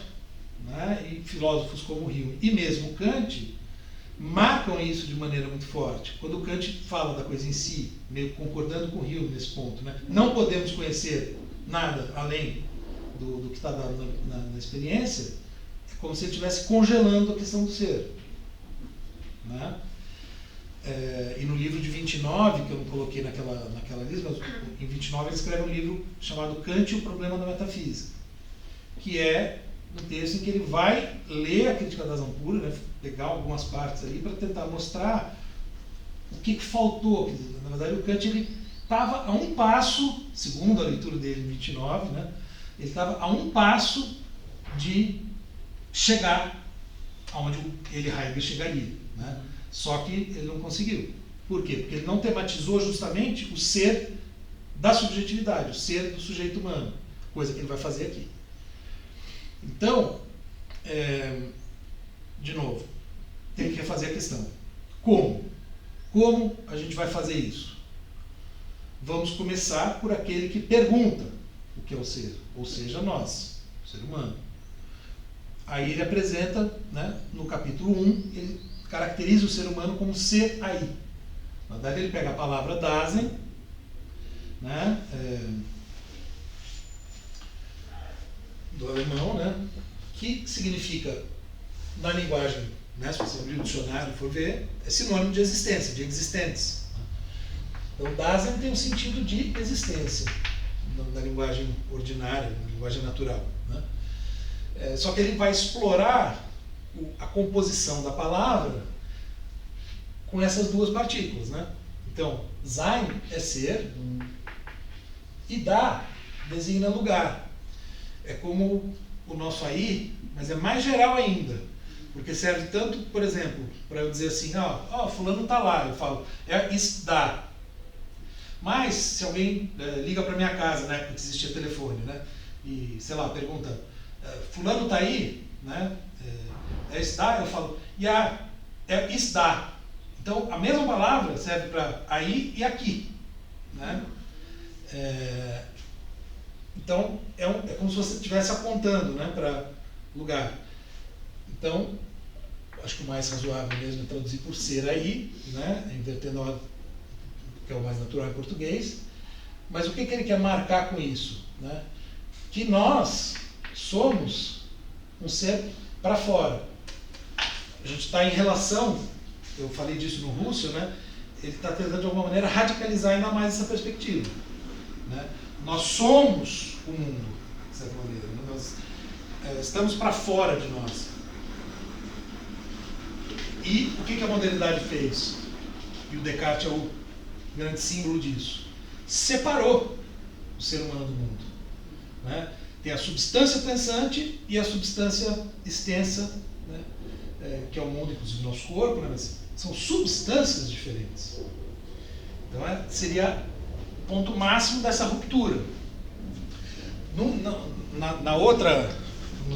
Naqueles outros slides... É só que ele usa da, mas não usa dort, né? Não usa dort. Bom, não é ele, né? A palavra para a existência é assim. Mas ele também explora isso na palavra existens, que vem do latim, né? Porque tem esse ex, né? Que seria que ele vai explorar muito a noção de extase, né? O ex também tem o sentido de para fora. Mas aqui o que eu fazia, né? Nesse slide eu tenho o Kant, aí o Russell, né? E aí o que o Heidegger tenta fazer, né? Acabar com a separação que ainda tinha nesses autores, né? Quer dizer, no Kant você tem, né, o sujeito aqui, o mundo aqui, né? Então você tem uma separação e só tem a junção deles quando esses dois círculos se cruzam aqui na sensibilidade, né? Fora a sensibilidade, você tem o sujeito de um lado, o mundo do outro. No Russell você ainda teria de alguma maneira, né, o mundo exterior, etc., e tem, né, a consciência de fenômenos. Então, o que eu sugeri aqui nesse meu desenho maluco é que os dois... há uma maior intersecção dos dois círculos, mas continuaria sobrando algo subjetivo de um lado e algo externo do outro. Pelo menos do ponto de vista do Heidegger, quando ele passa a criticar o Russell e tentar se diferenciar do Russell, né? Então, sobra sujeito. Esse é o ponto. E esse é o ponto porque o próprio Heidegger depois tem uma certa... precisa sair de ser e tempo. Porque ainda teria muito sujeito em ser e tempo. Ainda teria um resquício de sujeito. Ele precisa tirar esse resquício.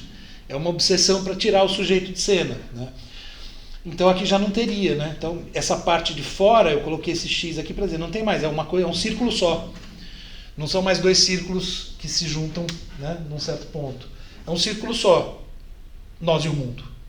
Não dá para separar. Por isso que ele vai cunhar a expressão ser no mundo,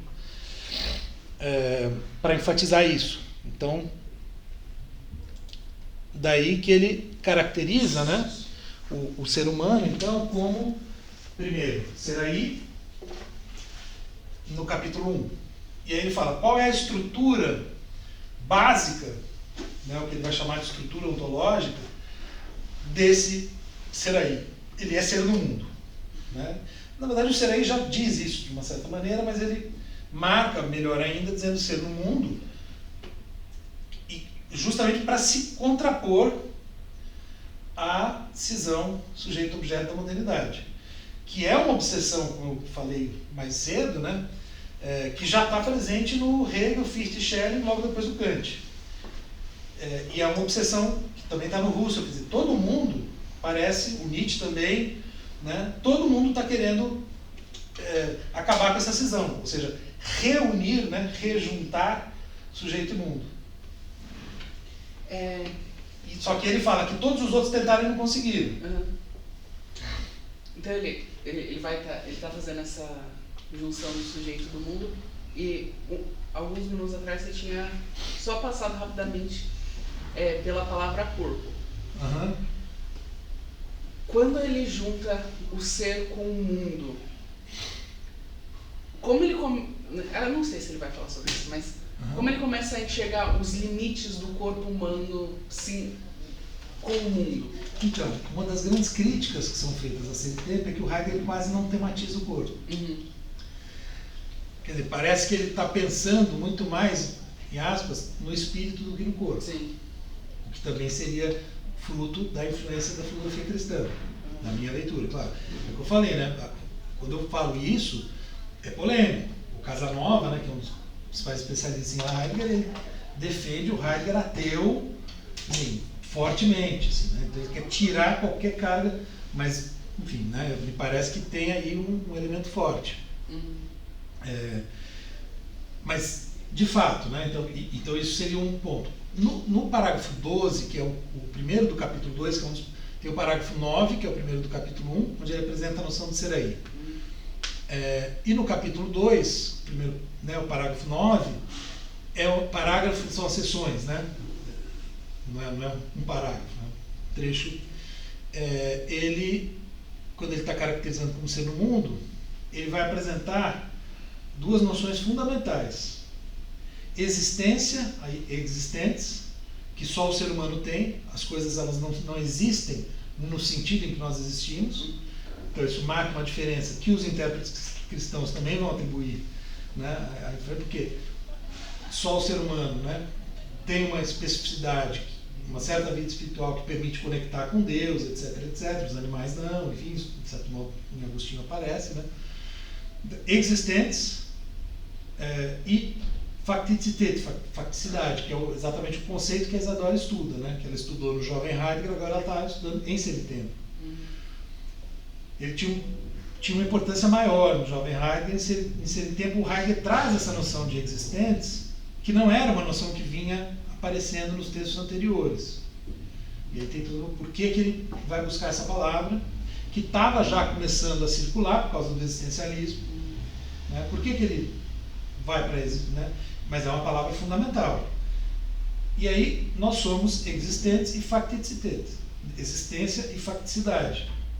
E num determinado momento ele relaciona a facticidade à corporeidade, e a existência, ele fala, né, ele não diz isso, mas ele dialoga com aqueles que eventualmente poderiam chamar de espiritualidade. Ele não usa, né, ele diz que não é bem isso, mas fica como se fosse espírito e corpo, né? Assim, e daí ele tematiza pouco o corpo, ele tematiza muito pouco a vida, o que também é curioso, e tematiza pouco. Não, na verdade, isso é uma outra questão, porque é uma outra crítica, é a questão do espaço, porque a temporalidade funda a espacialidade, então o tempo é mais fundamental que o espaço. Aí tem toda uma discussão, autores que criticam isso também, e o próprio Heidegger muda de posição depois, passa a colocar os dois como co-originários, digamos assim, né? Mas no caso da vida, e aí vem um outro problema, né?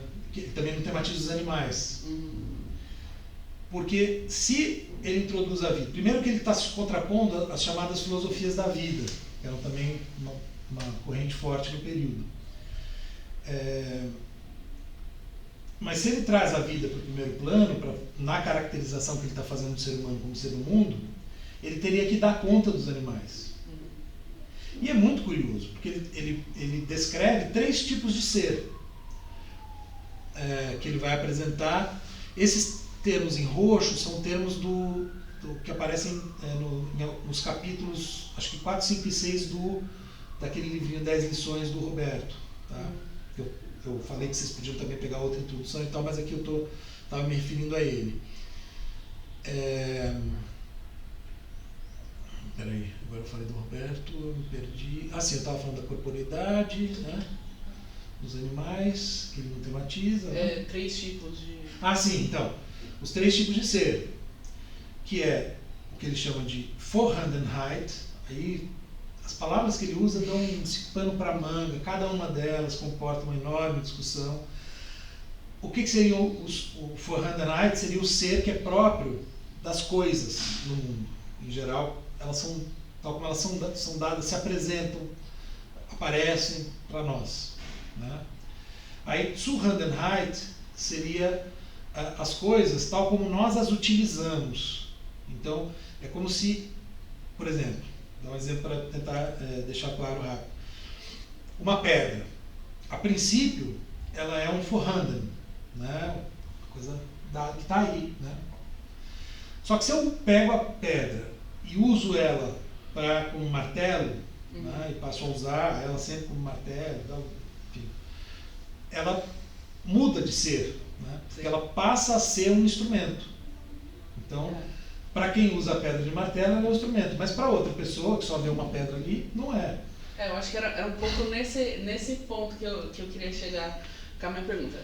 Assim, quando eu me apresentei, eu falei, tipo, o meu interesse maior na filosofia é a questão de corpo, é a questão de sexualidade. Então, mas o corpo é sempre um dos negócios principais. E eu acho que a Dona Haraway, ela trata algumas dessas coisas que ele deixou meio suspenso, porque ela vai falar muito sobre dualidade entre ser e natureza, entre ser uma única coisa, né? E ela vai trazer muito a questão dos animais, né? Ela tem o livro Quando as Espécies se Encontram, que ela vai muito falar sobre separação entre nós como seres vivos e outros tipos de seres vivos e de seres não vivos também.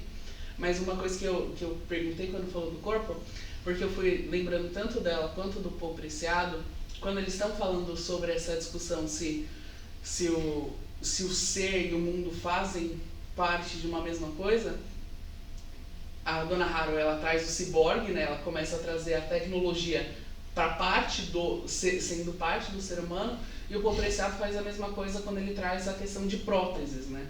Tanto que em algumas obras mais recentes, o Paul Preciado, ele começa a considerar, por exemplo, o celular um órgão tecnobiológico humano, né? Porque ele é um órgão que... Como se fosse um apêndice do corpo. Sim, você tem os seus sentidos por meio disso, então faz parte do seu corpo, é um órgão, acho que ele fala que é um órgão removível, alguma coisa assim, mas não deixa de... Então, isso é interessante como, né, tem uma migração de sentidos possível, né, com a qual o Heidegger está trabalhando, enfim, tem alguma repercussão aí. Né? Eu só fiquei pensando um pouco nisso, por isso que eu perguntei do corpo. E aí que eu tive um orientando, né, o Vinícius, que trabalhou exatamente o tema dos animais no Heidegger. O que acontece? Né? É muito óbvio. Então, o Heidegger fala que tem 3 tipos de ser: as coisas, os instrumentos e o ser humano. Mas e os animais? Né? Sim. Aí ele fala, em um determinado momento, quando ele está falando dos instrumentos, do cavalo como instrumento, que a gente usa para montar, para conduzir charrete, né? Esse tipo de coisa. Mas é uma menção muito rápida, assim, né? Então você percebe que ele está evitando o tema, porque se ele entra no tema, baralha o esquema que ele está montando. Daí tem um curso dele que acho que é 28 para 29, ou 29 para 30, não tenho certeza, portanto posterior um pouco a esse tempo, né? Em que ele entra, talvez o único, né, o principal livro, assim, que ele de fato trata dos animais a partir dessa base conceitual. Então, e o que ele está dizendo? Nós somos mundo, né? Então a gente tem essa relação. Ele vai falar, os animais também são seres no mundo, digamos assim. Só que eles são pobres de mundo. Por que ele diz isso? Porque eles não têm linguagem. Então, eles não criam, digamos assim, né, uma rede de símbolos, etc., né, na relação que eles têm com o mundo. Então, o mundo é mais reduzido, digamos, né? Mas, enfim, mas ele não desenvolve muito. Ele cita um biólogo da época, Fonex-Cure, uma coisa assim e tal, que parece que é um cara que nem é tão bom assim como biólogo. Ele não é um tema desconfortável para ele, né? A dona Hara, eu acho que quando a espécie se encontra, ela vai falar, por exemplo, também das microbiotas que vivem no corpo humano. Como isso faz parte do nosso ser, sabe? Sim, então, sim. eu acho que ela tem umas discussões muito interessantes nesse ponto. Então, o Heidegger realmente, então, a questão do corpo, a questão dos animais, né, a questão da vida fica tematizado na obra. Né? Agora, uma coisa interessante que eu já vi, né, tem muita gente que discute esse ponto, tem algum momento, não em Ser e Tempo, né, mas em algum texto posterior, em que ele fala que o Dasein, ele não tem sexualidade, ele é neutro, digamos assim, né, sexualmente. Então, isso, por exemplo, dá na ideia da Simone de Beauvoir, né, que não se nasce mulher, você não nasce nada, você nasce indeterminado. É o correr dos acontecimentos, né, tal, o seu desdobramento enquanto pessoa, enquanto corpo e tal, que vai determinar isso. Isso é interessante. Né? Mas, de todo modo, né, então ele faz essa tematização, né? E aí que eu digo que a estrutura é bem clara, né? Então, o Seraí, o que é o Seraí? O Seraí é ser no mundo. Aí ele fala, vamos analisar o ser no mundo. Vamos fazer uma analítica do Seraí, né? Vamos analisar esse ser no mundo. Tem três palavrinhas aí, né? Ele fala, olha, ser no mundo é uma coisa só, não dá para separar. É um círculo só, como eu mostrei naquele slide, né? Porém, a gente pode analisar cada hora por um desses três ângulos, digamos assim, né? Então, um desses três aspectos, né? Então, ele vai analisar os três componentes da expressão, ser no mundo. Então, no terceiro capítulo, ele fala do mundo. No quarto, ele fala do ser, né? No caso do ser que está aí, né? O ser do ser aí, o ser do mundo, né? O quem. E depois do em, do no. Né? O que significa esse no? E aí ele vai, então, né, tratar dessas três coisas. Aí no capítulo 6, tendo feito esse percurso, ele volta a falar do todo. Fala, bom, agora que a gente ganhou em termos de compreensão, né, aí vem aquela questão que o ser termo ele funciona como uma espiral. Né, os temas vão e voltam, só que a cada vez que volta, você já está num outro ponto, você já está mais alto na espiral, e você adquiriu novos elementos para compreender aquilo. Então, quando ele volta para a estrutura completa, no capítulo 6, ele se pergunta, a partir do que a gente viu, etc., etc., como então a gente pode compreender o ser do Seraí? E aí ele vai trazer uma noção, né, que é a noção de cuidado, ou, enfim, no caso das nossas traduções de Ser e Tempo que existem, eu acho que a tradução melhor é cuidado. A Márcia traduz por cura e o Fausto por preocupação, né, que é ruim por diversas razões. Porque o que o Heidegger faz? Né? Ele trabalha tudo isso a partir de uma palavra, que é a palavra Sorge. Né? O substantivo é Sorge e o verbo é Sorgen. Que tem o sentido de preocupar-se. Se preocupar. Ou seja, tudo bem, daria para traduzir preocupação. Só que ele faz o seguinte jogo. Ele trabalha com duas derivações de Sorge, que são Besorge e Fürsorge, que a gente costuma traduzir por ocupação, ou ocupar-se, né? E preocupar-se. Porque com isso, o que a gente faz? Né? A gente usa uma mesma palavra, né? O ocupar está aqui e o ocupar está aqui. Então você preserva, quer dizer, exórico com diferentes prefixos, né? Então, aqui sem, né, no caso, tentando mostrar proximidade, o parentesco, né, das duas noções. Essa atitude é a atitude que a gente adota para com as coisas, notadamente os instrumentos, que fazem parte do nosso dia a dia. A gente se ocupa, a gente está o tempo todo se ocupando de coisas, fazendo coisas, em última instância, né? A gente está aqui, vocês estão tendo aula, eu estou dando aula, a nossa ocupação no momento é essa. Né? Ao mesmo tempo a Sabrina está se ocupando de ver coisas na internet ali. Né? E a gente vai sair daqui, cada um vai se ocupar com uma coisa. Né? Então a gente está sempre ocupado, se ocupando de alguma coisa, mesmo eventualmente se ocupando de não fazer nada, que é quando entra em cena o afeto do tédio, né? Que ele vai analisar em outro texto, não aqui. E esse modo dos órgãos, digamos assim, é o que a gente adota com os outros seres humanos. Então, no capítulo 4, esse é outro tema pouco presente, né, no Seraí, que é a intersubjetividade. É muito focado no indivíduo, né, na singularidade. Mas no parágrafo 26, que é um dos parágrafos do capítulo 4, ele tem um capítulo, uma passagem, uma seção muito interessante, em que ele trata um pouco disso. Ali esboça-se uma ética, digamos assim, né? Esboça-se muito timidamente, de maneira muito incipiente, e depois ele não trata mais, né? Então, e aí tem muitos trabalhos, muitas discussões e tal, se tem ou não tem uma ética em Ser e Tempo, se dá para tirar de Ser e Tempo uma ética, enfim, é um tema bem interessante.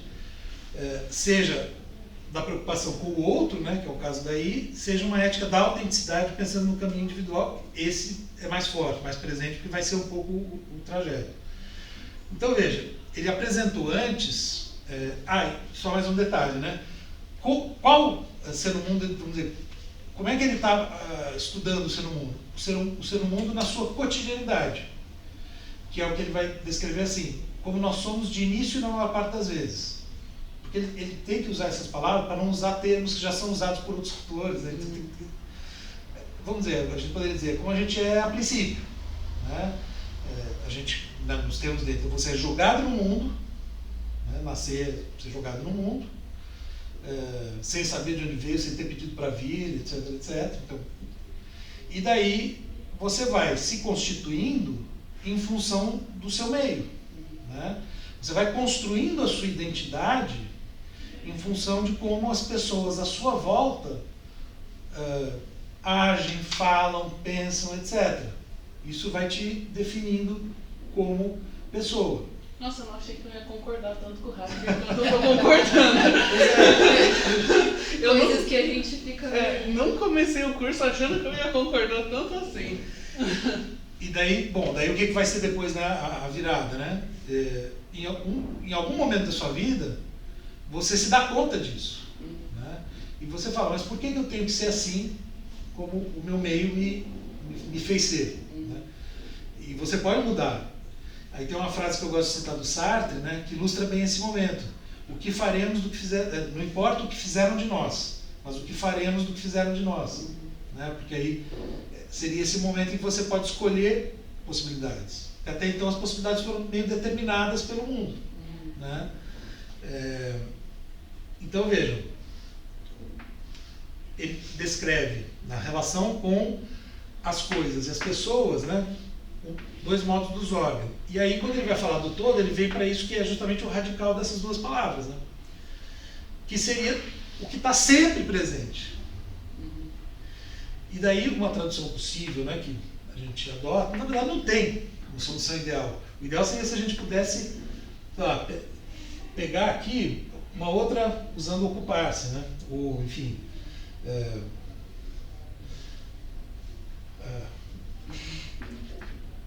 mas aí a gente usa cuidar. Mas cuidar no sentido, e o próprio Heidegger vai insistir muito nisso, né?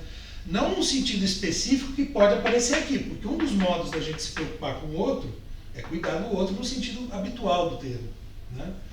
Assim como existem certas atividades que são específicas de cuidar, por exemplo, o enfermeiro.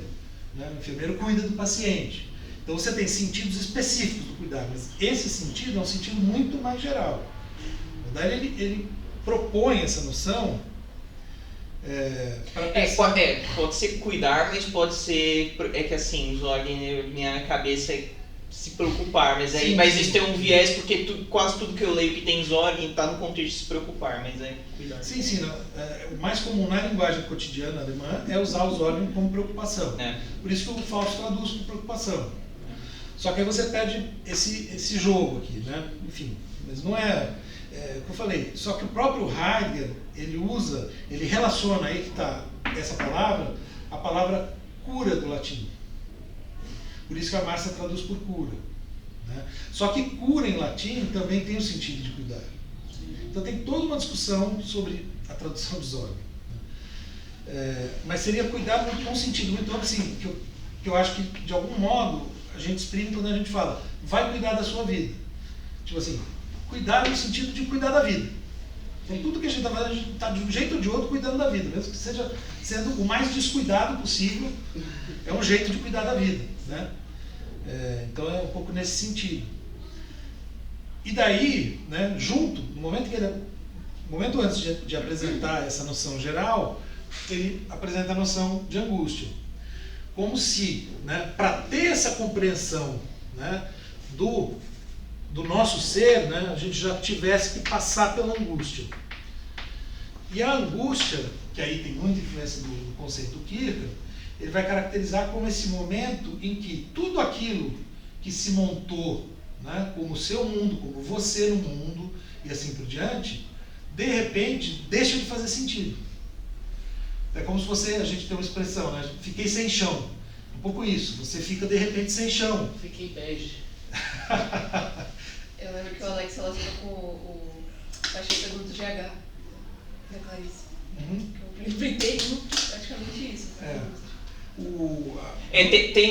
Tem um aqui, perdoem a expressão, caiu o cu da bunda. Pode ser. Então, quando você falou disso, foi essa que veio na minha cabeça, mas sim, dá para entender. Sim, então, né, é uma crise existencial, digamos, né? O Heidegger usa essa expressão, ele gosta de se chamar de existencialista. É dessa parte, eu lembro que você falou na primeira aula que existe uma psicologia heideggeriana, sai disso. Tem uma linha, né, que chama Daseinsanálise. Né? Daseinsanálise. Não, Daseinsanálise. Não, chama Daseinsanálise. Legal. Daseinsanalyse, né, em alemão, e aqui no Brasil eles chamam de Daseinsanálise. Tem uma sociedade brasileira de Daseinsanálise. E sai disso. Sai disso. Tem uma autora que chama Bilé Sapienza, que tem um livro, tem alguns livros, né? Ela é dessa corrente, e que é assim, ela explicando a Daseinsanálise a partir de CLT, assim, colado no livro, assim, bem inspirado nisso. E de um modo geral, né, as correntes fenomenológicas da psicologia, né, psicologia fenomenológica e tal, também tem muita inspiração no Heidegger, né? Não só no Heidegger, mas o Heidegger é uma figura importante. Porque é isso, né, dá muito, quando a gente vai ler o capítulo sobre angústia, a gente fica pensando, ele está descrevendo uma depressão, né, ele está descrevendo um fenômeno psíquico que hoje a gente estuda muito por esse viés, né? Mas é um momento paradigmático na vida da pessoa, né? Porque de repente as coisas deixam de fazer sentido, né? Tá uma crise existencial. E daí, bom, ela aparece aqui porque, de certo modo, é como se para você conseguir ter essa visão, você precisa sair desse primeiro ponto de vista, digamos assim, né?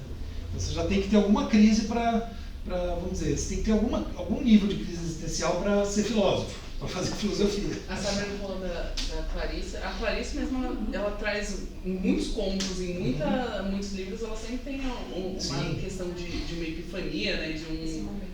Desse momento de puta que pariu. Ela é muito estudada.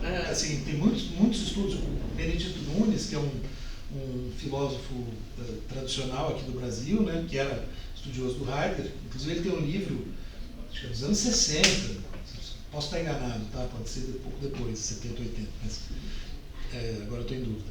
Mas que chama Passagem para o Poético, em que ele descreve essa transição do Heidegger como uma passagem para o poético, no sentido de que ele vai para a poesia que tem que dizer o ser, não a filosofia.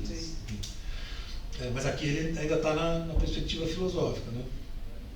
Mas o Benedito tem vários textos analisando livros da Clarice com a filosofia do Heidegger. E tem muita gente que faz isso. Assim. Ela lembrei do, acho que é o Conto Amor da Clarice. É exatamente isso que o Alex citou. Que ela tá lá no ônibus, a Ana tá no ônibus, vê o velho mascando chiclete, o velho sem leite mascando chiclete, aí o ovo vaza na sacola, e ela fica tipo...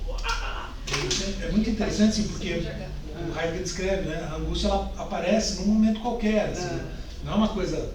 Não tem como você acordar de manhã e falar, hoje eu vou me angustiar, né, para poder filosofar. Não, a angústia ela acontece sem... Né? Ela vê o velho mascando chiclete, chega no jardim botânico o dia inteiro lá olhando pro nada. Dá pra descrever o momento de angústia como uma virada de chave em relação à maneira como eu me porto no mundo? Sem dúvida. É isso. Pra se definir. Tá. Sem dúvida. E daí, já deu horário, né? É o que chamam de evento canônico. Depois eu posso falar um pouquinho, né, dessa passagem para a segunda parte. Porque ele vai terminar a primeira parte, e aí ele começa a segunda parte, os dois primeiros capítulos e o terceiro, os três primeiros, né? É que o terceiro vai também fazer uma nova virada, que é quando o conceito de temporalidade, né? Mas ele vai, mostrar o que acontece depois da angústia. Ele vai pensar o que acontece depois da angústia. Como é que você sai da angústia, digamos assim, né? Você pode voltar, né? Ou seja, fugir, voltando para suas ocupações habituais, assim, tentar evitar ao máximo, né? Ou você pode assumir a angústia e falar, bom, eu tenho que mudar, eu tenho que, né, encontrar uma maneira de ser no mundo mais autêntica, alguma coisa nesse sentido, né? E daí tem alguns conceitos que ele vai apresentar que seriam, que fazem parte dessa, né, da crise e de uma elaboração da crise, digamos assim, para sair dela. Por isso que tem muito a ver, né? Por isso que dá para pensar uma análise a partir daqui. Então, por exemplo, a tomada de consciência da morte, né? Você compreender o que significa a morte, é um passo importante. Daí tem alguns outros, né? Ele vai explorar como que é esse processo, né, de transformação. Por isso que é a estrutura, né, como eu já falei, típica do existencialismo. É a primeira, vamos dizer, a vida anterior, o momento de virada e a vida posterior, né? Uhum. Mas vamos encerrar porque... Não tem ninguém, tem alguém na frente? Não, Não tem, então vamos. Não, mas daqui a pouco ele chega, é chato, né? Esse livro da Clarice, ela ficou, acho que, sei lá, 150 páginas refletindo sobre uma barata que ela achou na armário. Come a barata,